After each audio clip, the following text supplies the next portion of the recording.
ఓం మహాగణాధిపతయే నమః. ఓం గురుభ్యో నమః. ఓం శ్రీమాత్రే నమః. మనం ఈరోజు డబుల్ ట్రాన్సిట్ అనేది ఆ విషయం మీద తెలుసుకుందాం. అయితే ఈ డబుల్ ట్రాన్సిట్ అంటే ఏమిటి? టూ మేజర్ ప్లానెట్స్ ఏవైతే ఉంటాయో గురువు శని, ఈ గురు శనులు ఏదైనా ఒక భావం మీద కంప్లీట్గా దృష్టి పెట్టినప్పుడు ఆ యొక్క విషయం మనకు ఫలకృతం అవుతుంది. అది మేజర్ ఇష్యూస్ ముఖ్యంగా అంటే మనకి లైఫ్లో ఎటువంటి మేజర్స్ ఉంటాయి అంటే వివాహం కావచ్చు, సంతానం కావచ్చు, లేదంటే ఒక గృహం కట్టుకోవడం కావచ్చు, ఒక స్థలం కొనుక్కోవడం కావచ్చు, ఏదైనా ఒక ఇబ్బంది నుంచి బయటపడడం కానివ్వండి, మనం ఎప్పటి నుంచో ఎదురు చూస్తున్నటువంటి ఒక మంచి విషయం కానివ్వండి. అయితే ఏ లగ్నం వారికి ఏ ఏ సంబంధించినటువంటి విషయాలు ఫ్రూట్ఫుల్ అవుతాయి అనేటువంటి విషయం ఇప్పుడు మనం తెలుసుకుందాం. అయితే ఈ విషయాలు చెప్తుంది నేనైనప్పటికీ కూడా చెప్పేసి సాక్షాత్ లలిత అమ్మవారిగా భావిస్తూ ఒక్కొక్క లగ్నం నుంచి మనం తెలుసుకుందాం. తులాలగ్నము, తులారాశి. తులవారి కనుక చూసుకున్నట్లయితే గతంలో ఏవైతే మీకు వేరే వాళ్ళతో ఉన్నటువంటి చిన్న చిన్న మిస్అండర్స్టాండింగ్స్ ఏవైతే ఉన్నాయో అవి ఇప్పుడు మీకు 3వ స్థానం మీద ఉన్నటువంటి ట్రాన్సిట్ మీకు కలిగేలా చేస్తుంది. అలాగే చిన్నపిల్లలు ఉంటారు ఒక్కోసారి తులాలగ్నంలో పుట్టినవారు, వాళ్ళ తర్వాత ఇంకొక సంతానాన్ని పొందుదాము అని అనుకున్నప్పుడు ఎప్పుడు కూడా వారి పర్సనల్ చార్ట్లో 3వ స్థానం యాక్టివ్ అవ్వాలి. అప్పుడే సహోదరి లేదా సహోదరులు జననం అనేటువంటి జరుగుతుంది, గుర్తుపెట్టుకోండి. ఆ రకంగా చూసుకుంటే మీకు ఈ 3వ స్థానం మీద ఎప్పుడైతే ఈ తులాలగ్నంలో జన్మించినటువంటి వారికి డబుల్ ట్రాన్సిట్ జరుగుతుందో సహోదర సహోదరులకి కలగడానికి అంటే ఒక 3 ఏళ్ళ 5 ఏళ్ళ పిల్లలు ఉన్నారు, పాప కావచ్చు బాబు కావచ్చు, వాళ్ళ పర్సనల్ చార్ట్ తులాలగ్నం అనుకోండి, వాళ్ళకి సహోదరుల యొక్క ఇది ప్రయత్నం చేస్తున్నారు ఎప్పటి నుంచో, అంటే ఇంకో సంతానాన్ని మీరు పొందడానికి. సో మీ యొక్క మొదటి సంతానం కనుక తులాలగ్నం అయితే ఇది పాసిబుల్ అవ్వడానికి ఛాన్సెస్ ఎక్కువగా ఉంటుంది. అలాగే ఏవైనా అగ్రిమెంట్స్ అవ్వడానికి ఎప్పటి నుంచో అనుకుంటా, అబ్బా పలానా అగ్రిమెంట్ చేయాలి, అవ్వట్లేదు, లేదా ఇంటర్వ్యూస్కి వెళ్ళినప్పుడు సక్సెస్ అవ్వడానికి కూడా 3వ స్థానం చాలా చక్కగా పనికి వస్తుంది. ఒక ధైర్యం చేయడానికి అంటే ఒక ప్రయత్నం చేస్తున్నాం, ఒక ధైర్యం చేస్తున్నాము, ఆ యొక్క ధైర్యం ఏదైతే చేస్తుంటారో ఆ యొక్క ప్రయత్నం ఏదైతే చేస్తుంటారో సక్సెస్ అవ్వడానికి అనుకూలంగా ఉంది ఇప్పుడు ఉన్నటువంటి గ్రహస్థితి, గుర్తుపెట్టుకోండి. అలాగే మరొక విషయం ఏంటంటే ఇక్కడ గమనించుకున్నట్లయితే ఇక్కడ ఈ 3వ స్థానము ఏదైతే ఉందో ఈ తులాలగ్నం వారికి ఇది కేవలం అగ్రిమెంట్స్, ఇంటర్వ్యూస్ ఇవి మాత్రమే కాకుండా మీరు గతంలో ఎవరితోనైనా డిస్ప్యూట్స్ వచ్చాయి, వాటి వల్ల చాలా మటుకు మీరు అగ్రిమెంట్స్ క్యాన్సిల్ అయ్యాయి, లేనట్లయితే మిస్అండర్స్టాండింగ్స్ వాగ్వివాదాలు జరిగాయి, అవి మరలా ఏదైనా ఒక ఫంక్షన్లో కలిసినప్పుడు, లేనట్లయితే కొన్ని పెద్దవాళ్ళ మధ్యని మీరు మాట్లాడుకున్నప్పుడు ఆ యొక్క ఇబ్బందులు తొలగిపోవడానికి చాలా స్పష్టంగా చూపిస్తుంది. మరియు దారిద్ర నాశనము అంటారు, అంటే దరిద్రం నాశనం అవ్వాలంటే డబుల్ ట్రాన్సిట్ 3వ స్థానంలోకి రావాలి. లేదా సహోదర వర్గంతో ఏదైనా శత్రుత్వాలు ఉన్నాయి అవి క్లియర్ అవ్వడానికి వీటన్నిటికీ కూడా ఈ 3వ స్థానంలో ఉండేటువంటి 3వ స్థానం పైన పడుతున్నటువంటి గురుశనుల యొక్క ప్రభావం అనేటువంటి మీకు చక్కటి ఫలితాలు ఇస్తుంది. కాకపోతే ఇక్కడ లాభస్థానంలో కుజుడు కేతు ఉండడం మంచిదే, కాకపోతే కొన్నిసార్లు లాభం రావాలనేటువంటి దీంట్లో ఏమైపోతుందంటే ఈ సప్తమాధిపతి కుజుడు కేతువుతో ఉన్నందుకు కొంచెం పార్ట్నర్స్తో కొన్ని వాగ్వివాదాలు ఏర్పడుతుంటాయి. ఆ యొక్క విషయంలో కొంత జాగ్రత్తగా ఉండండి. మీరు నిత్యము కూడా దుర్గా ఆరాధన చేయండి. 5వ స్థానంలో రాహు ఉన్నందుకు దుర్గా ఆరాధన చేయడము, రాహువు కేతువు కుజగ్రహాల దగ్గర దీపారాధన చేయండి, అన్ని విధాలా మీకు బాగుంటుంది. ఇక్కడ చాలామందికి ఏంటంటే సందేహం, ప్రతి లగ్నానికి గురువు కొన్ని లగ్నాలకి శుభుడైతే శని కొన్ని లగ్నాలకి శుభుడవుతాడు. ఇప్పుడు మరి డబల్ ట్రాన్సిట్ పడ్డప్పుడు ఈ యొక్క విషయంలో మీకు ఫ్రూట్ఫుల్ అవ్వట్లేదు అంటే కొన్ని జాగ్రత్తలు తీసుకోవాలి. ఏమిటది? గురువు ఏ లగ్నాలకు శుభుడవుతాడు అని చెప్పి తీసుకుంటే మేషము, కర్కాటకము, సింహము, వృశ్చికము, ధనస్సు, మీనం, గుర్తుపెట్టుకోండి.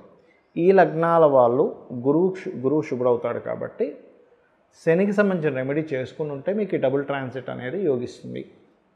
అంటే నువ్వులు దానంగా ఇవ్వడము, గోవులకు బెల్లం తినిపించడం, ఇటువంటివి చేయాలి. మరి శని శుభుడవుతాడో గురువు పాప అవుతాడు కొన్ని లగ్నాలకి. ఏ లగ్నాలకి ఎక్కడుందండి దీని గురించి అంటే పరాశర మహర్షి చాలా స్పష్టంగా సర్వే త్రికోణ నేతారో గ్రహాః శుభఫలప్రదాః అని చెప్పడం జరిగింది. మిగతా 6 లగ్నాలు అంటే వృషభ లగ్నము, మిథునము, కన్యా, తుల, మకర, కుంభ లగ్నాలకి శని శుభుడవుతాడు. అలాంటి వారు గురువుకు సంబంధించిన రెమెడీ చేసుకోవాలి. అంటే ఏం చేయాలి అంటే శనగలు ఎల్లో కలర్ వస్త్రం 1 కేజీ శనగలు ఎల్లో కలర్ వస్త్రము గురువారం నాడు పురోహితుడు ఎవరికైనా దానంగా ఇవ్వడం. గోవులకి మీరు చక్కగా ఈ యొక్క అరటికాయలు తినిపించడము. దగ్గరలో ఆలయం ఉన్నట్లయితే ఆలయంలోకి వెళ్ళి మీరు గంధము కానీ పసుపు కానీ దానంగా ఇవ్వడం, అంటే అక్కడ స్వామివారికి కైంకర్యానికి వాడుకోవడానికి అన్నట్టుగా మీరు ఇవ్వడం అక్కడ ఆ రకంగా చేయొచ్చు. మరి వీటితో పాటు ఇంకేమైనా చేయాలా, ఇంకేమైనా జాగ్రత్తలు తీసుకోవాలా అంటే ఒక విషయం గుర్తుపెట్టుకోండి.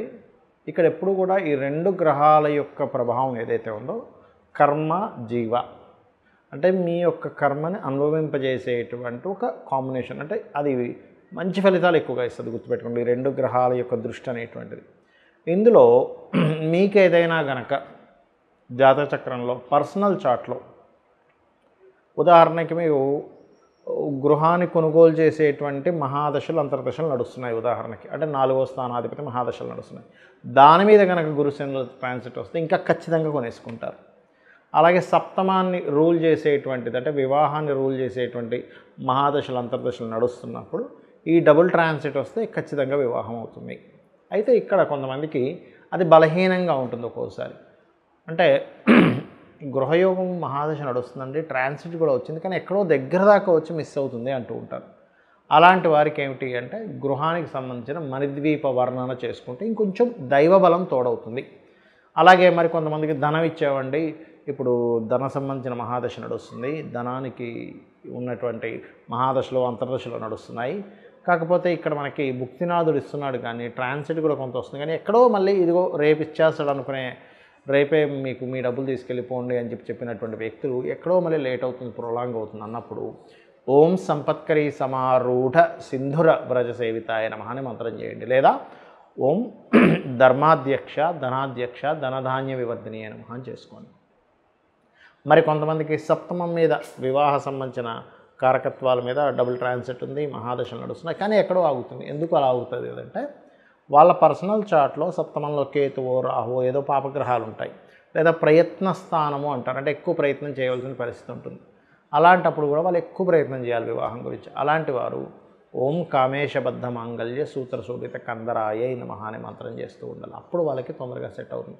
మరి కొంతమందికి వివాహం చేసుకుంటారు, డిస్ప్యూట్స్ అవుతూ ఉంటాయి, మళ్ళీ ఎక్కడో ఇరు వర్గాల వాళ్ళు వచ్చి మాట్లాడుకొని దాన్ని సెట్ చేసుకుందాం అనుకుంటుంటారు, కానీ ఎక్కడో కుదరదు, కాంప్రమైజ్ అయిపోయి కలిసిపోతారు అనుకుంటే కుదరదు. అలాంటి వాళ్ళు ఓం శివకామేశ్వరంకస్త శివాస్వాధీన వల్లభాయ నమః.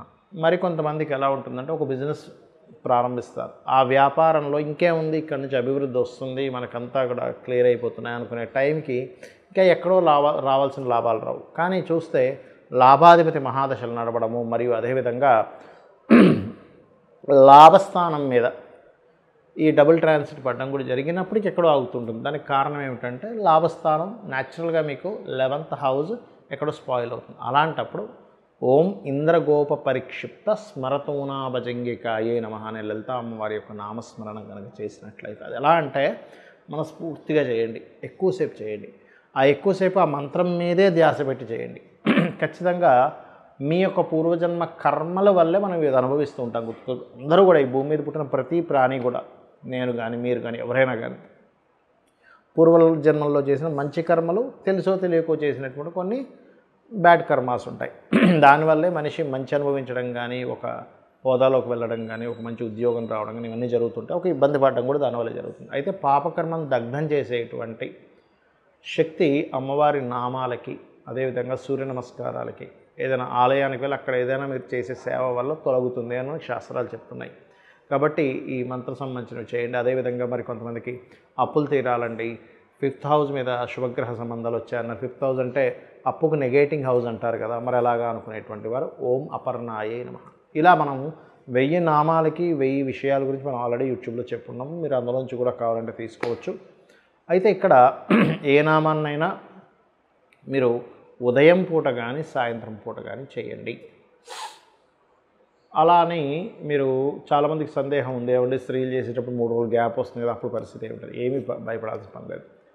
అదేవిధంగా మరి కొంతమందికి సందేహాలు ఉన్నాయి. ఏంటంటే మా ఇంట్లో ఎవరో చనిపోయారు, 11 days అయిపోయింది, కానీ 1 year వరకు చేయకూడదు అంటున్నారు. అలాంటివి ఏమీ లేదు. 11 days తర్వాత నుంచి మీరు చేసుకోవచ్చు ఇంట్లో పూజ ఎవ్రీథింగ్. కాబట్టి చేయండి, ఖచ్చితంగా మీకు అమ్మవారి అనుగ్రహంతో మీకు అన్ని శుభాలు కలగాలని మనస్ఫూర్తి కోరుకుంటూ శ్రీమాత్రే నమః.